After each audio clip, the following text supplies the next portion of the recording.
ఆయన్ని ప్రేమిస్తే దేవుడు వాగ్దానం చేశాడు. రోమ 8:8, దేవుని ప్రేమించేవారు కనుక ఆయన సంకల్ప చొప్పున పిలువబడిన వారికి మేలు కలుగుటకై సమస్తము సమకూడి జరిగిస్తాడు. Oh Lord, I am your daughter, I am your son, I am giving the praise to you so that I can glorify you. You be with me, you help me out, because God has already promised that He will help you out.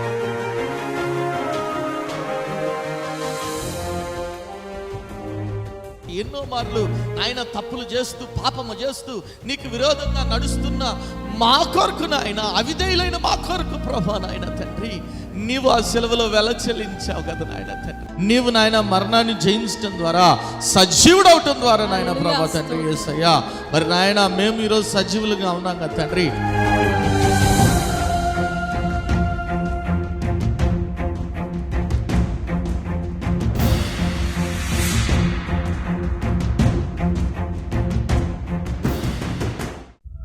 కుటుంబంలో నెమ్మది లేని స్థితిలోనున్నావా? అప్పుల ఊబిలో కూరుకుపోయిన స్థితిలోనున్నావా? ఏ పని చేసినా విఫలమైపోతున్నావా? జీవితం లేని స్థితిలోనున్నావా? అనారోగ్యంతో అల్లాడిపోతున్నావా? తాగుడు, జూదం అనే రకరకాల సాతాను బంధకాల్లో కుటుంబ సభ్యులు ఉన్నారా? కుటుంబంలో రక్షణ లేని స్థితిలోనున్నారా? అయితే మీ సమస్యల నిమిత్తమై ప్రార్థన చేయటానికి మేము సిద్ధంగా ఉన్నాం. మీ ప్రార్థన అవసరత ఏదైనా సరే మాకు తెలియజేయగలరు. El Shaddai Prayer Tower, 306 3rd floor, Eden Square, above Spar Hypermarket, beside Apollo Hospital, Secunderabad. మా ఫోన్ నంబర్ 8885013886. దేవుడు మీ ప్రతి అవసరతను క్రీస్తు యేసు మహదైశ్వర్యంలో తీర్చునుగాక.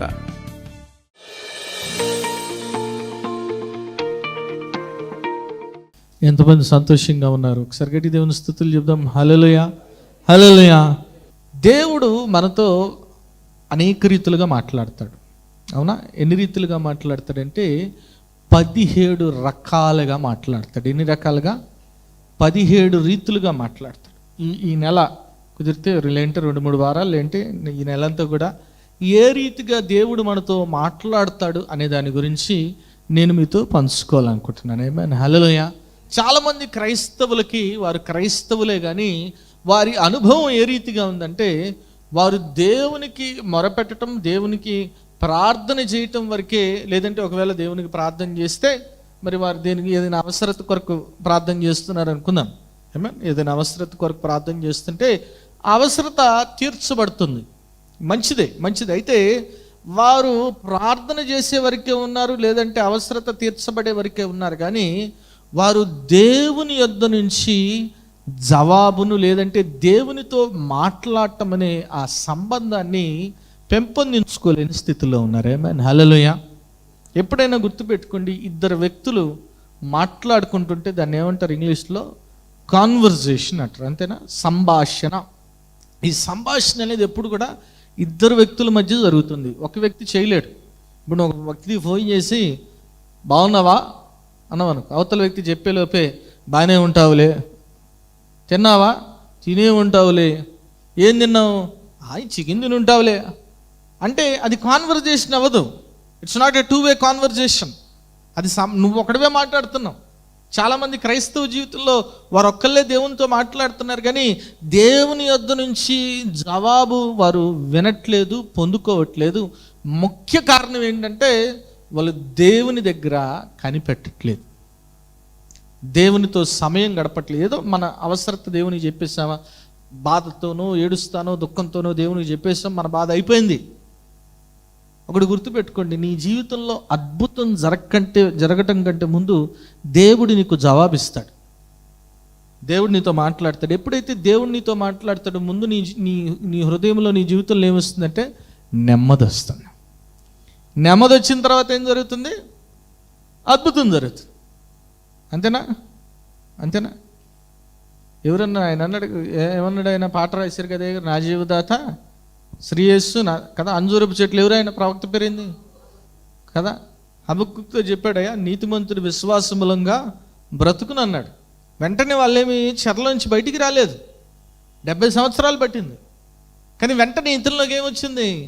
ఆ జవాబు విన్న వెంటనే ఆనందం వచ్చింది. ఆయన గోపురం ఎక్కి ఎదురు చూస్తున్నాడు అంటే he was waiting for the answer.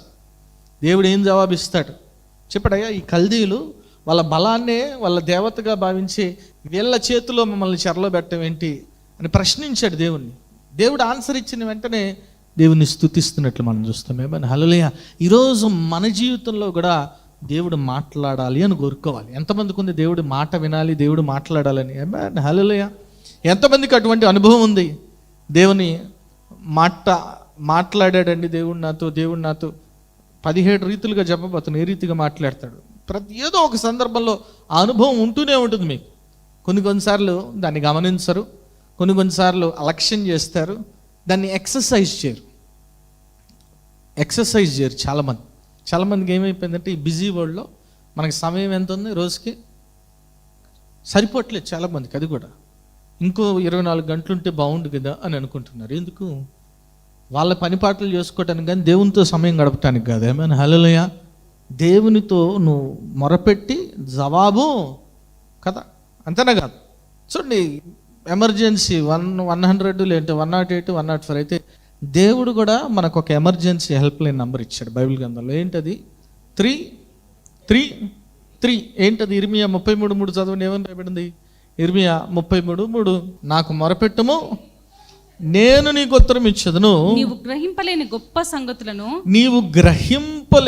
గొప్ప సంగతులను గూఢమైన సంగతులను నీకు తెలియజేతును.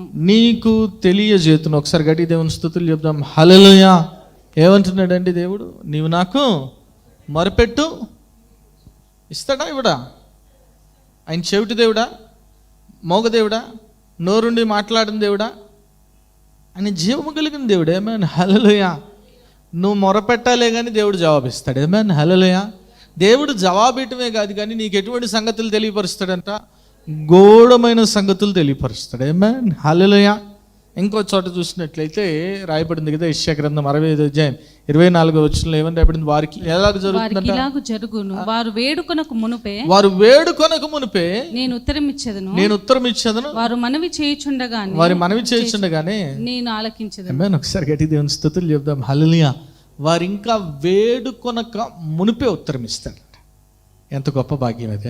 ఒకసారి గట్టి దేవుని స్తుతులు చెప్దాం. హల్లెలూయా. ఇంకా నువ్వు అడక్క ముందే దేవుడు ఆన్సర్ ఇస్తాడంట. ఏమన్ మన దేవుడు ఆన్సర్ ఇచ్చే దేవుడు. ఏమన్ there is not even a single unanswered prayer. జవాబు రాని ప్రార్థన అంటూ ఏది కూడా ఉండదు మన దేవుని దగ్గర. ఏమన్ హల్లెలూయా. వాళ్ళు పోయి ఆడ పోయి చేసి ఏమంటున్నాడు ఏలియా ప్రవక్త? నిద్రపోతున్నారు, నిద్ర లేపండి మీ దేవతలు అంటున్నాడు. మీ దేవతలు నిద్రపోతున్నారు, నిద్ర లేపండి అంటున్నాడు. నోరు తెరిచిన వెంటనే, ప్రార్థన చేసిన వెంటనే ఏమైంది? ఆకాశం నుంచి అగ్ని దిగొచ్చింది. హల్లెలూయా. మన దేవుడు జీవం కలిగిన దేవుడు, జవాబు దయచేసే దేవుడు. ఆ జవాబు కొరకు కనిపెట్టలేని స్థితిలో ఉన్నారు చాలామంది. బిజీ. లేదంటే కొంతమంది ఎట్టుంటారంటే, అయ్యగారికి చెప్పాం కదా నేను చేస్తానులేండి, మరి నువ్వేం చేస్తావు?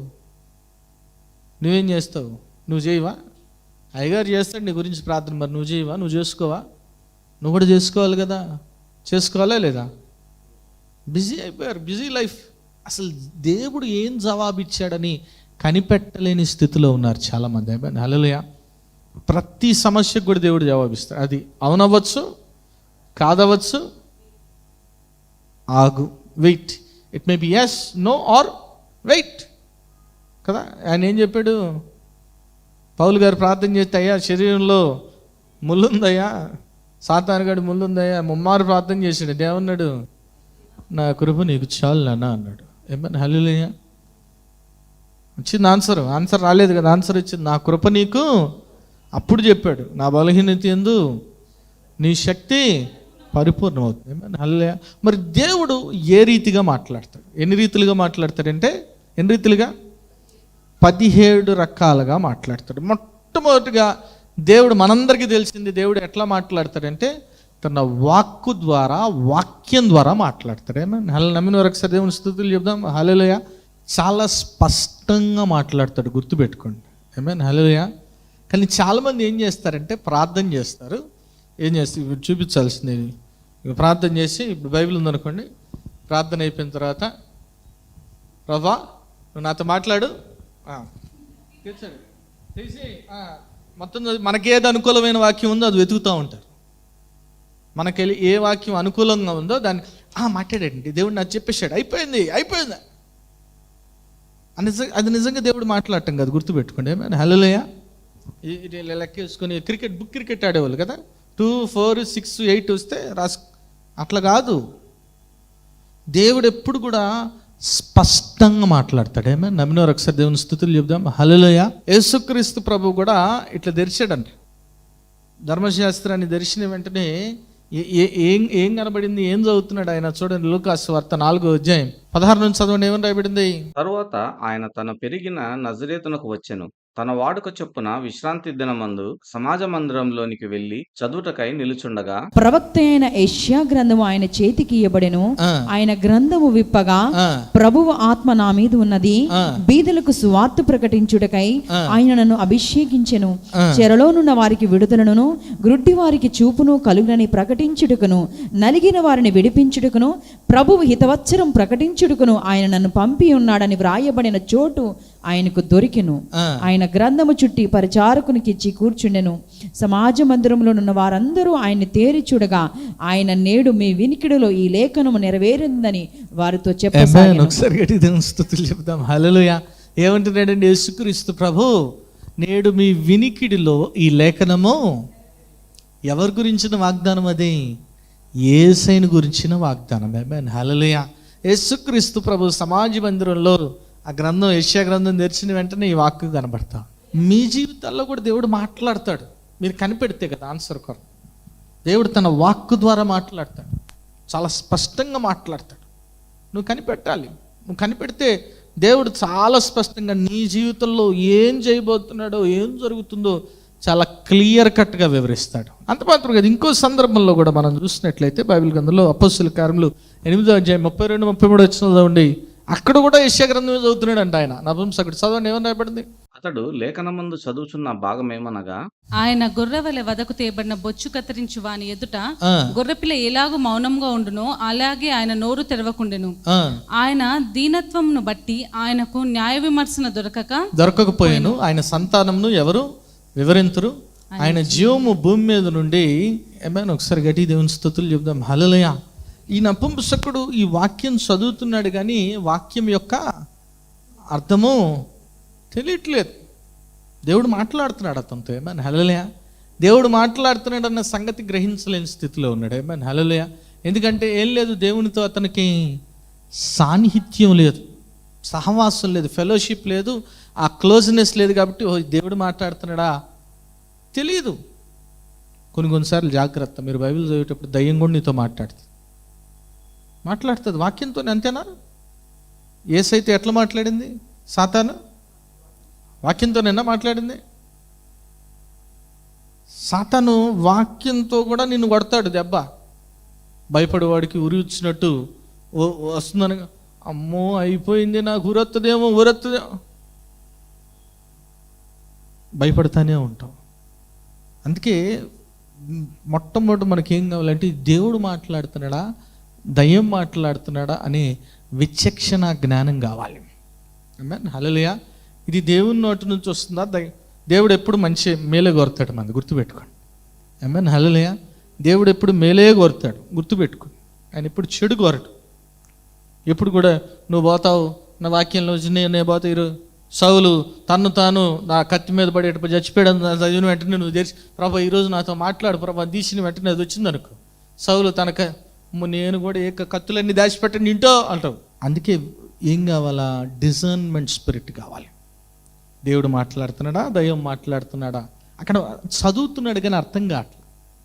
అక్కడ అంటున్నాడు ఫిలిప్, అయ్యా త్రోవ చూపికుంటే నాకెట్లా తెలుస్తుంది?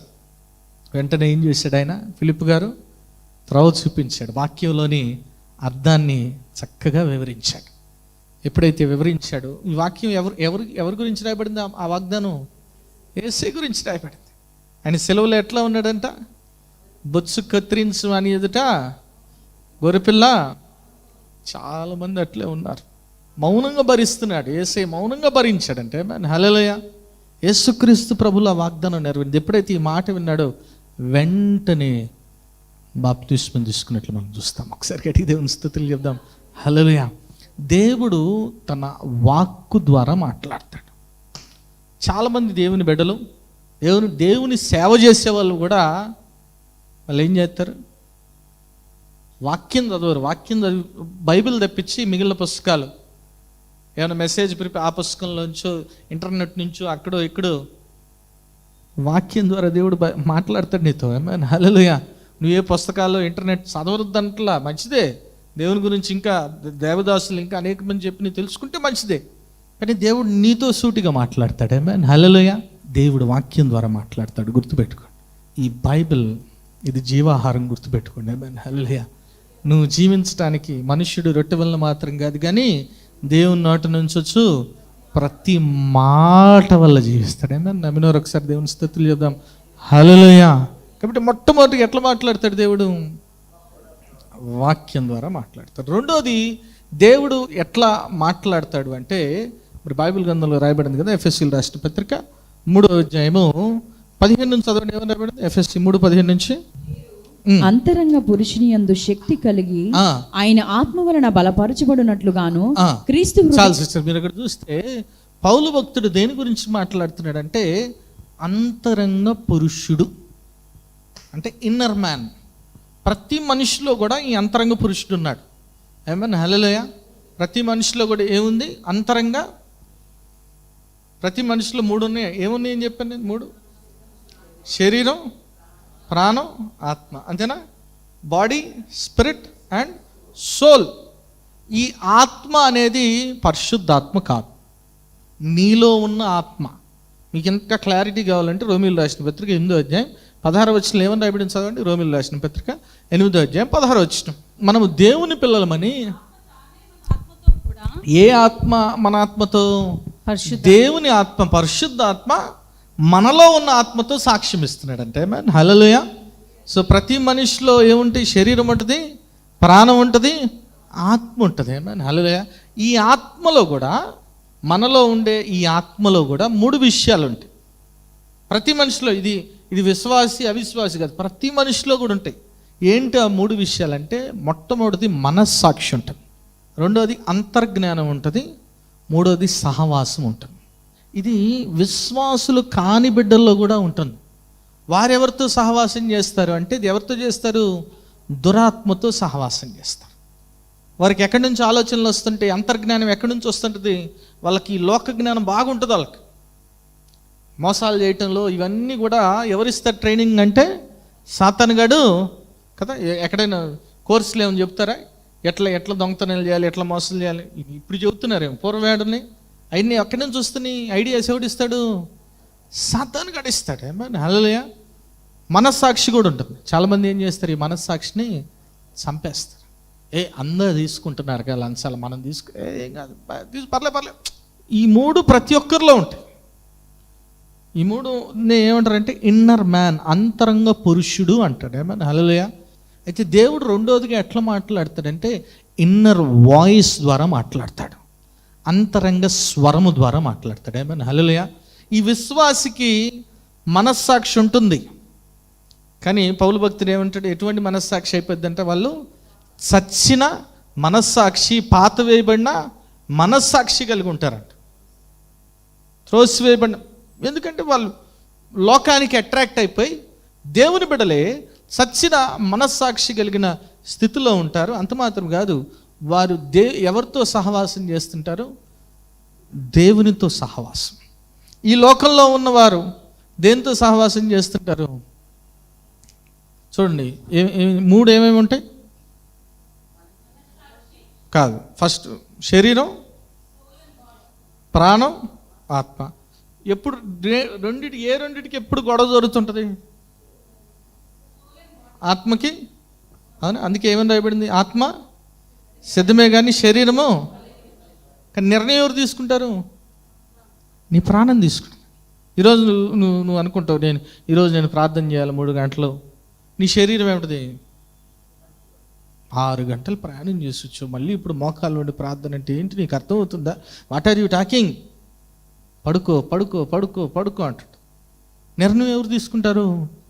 నీ ప్రాణము నిర్ణయం తీసుకుంటుంది. ఏమైనా హల్లెలూయా. చాలాసార్లు ఎవరైతే ఈ లోకంలో ఉంటారో, దేవుని నమ్ముకుని వారు ఉంటారో, వాళ్ళు ఎప్పుడు కూడా they are always incline to the ప్రాణం అనమాట, శరీరంతో ఇంక్లైన్ అయి ఉంటారు. మీరు చూస్తే ఆదికాండం 41:8 వచ్చి ఏమని రాయబడింది సార్? ఆదికాండం 41:8. తెల్లవారినప్పుడు అతని మనసు కలవరపడెను గనక అతడు కలవరం ఎక్కడొచ్చింది?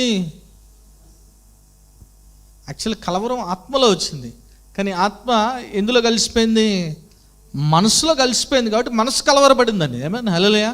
ఎందుకంటే మనస్సు ఏం చేస్తుంది? నిర్ణయం తీసుకునేది, చాయిస్, విల్ ఉంటుంది అందులో, అది నిర్ణయం తీసుకుంటుంది ఏం చేయాలని. సో అతను ఏమైపోయింది? అతని ఆత్మలో కలవరపాటు కలిగిందంట. అదే దేవుని బిడ్డలు ఉన్నారనుకోండి, దేవుని ఆత్మ నీ ఆత్మతో, నీలో ఉన్న ఆత్మతో మాట్లాడుతుంటే నీలో ఉన్న ఆత్మకి బయలుపరచబడుతుంది ఇన్నర్ వాయిస్. చూడండి, మీరు చూస్తే కపెర్నహూములో మరి యేసయ్య ఒక ఇంట్లో బోధిస్తున్నప్పుడు ఏం చేశారు? 4 ఏం చేశారు? స్నేహితులు ఒకరిని పక్షవాయువులని మోసుకొని వచ్చారు. ఇల్లు ఫుల్గా ఉందని చెప్పి పైన పైకప్పు తెచ్చి దించారు. దించిన తర్వాత యేసుక్రీస్తు ప్రభు ఆ పక్షవాయువు రోగితో ఏమన్నాడు తెలుసా? నీ పాపములు.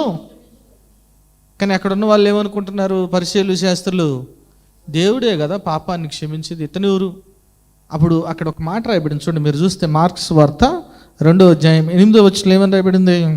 వారు తమలో తాము ఇలాగు ఆలోచించుకొనుట యేసు వెంటనే తన ఆత్మలో తెలుసుకొని. ఎట్లా తెలుసుకున్నాడంట? పరిశుద్ధ ఆత్మలో కాదు, తన ఆత్మలో.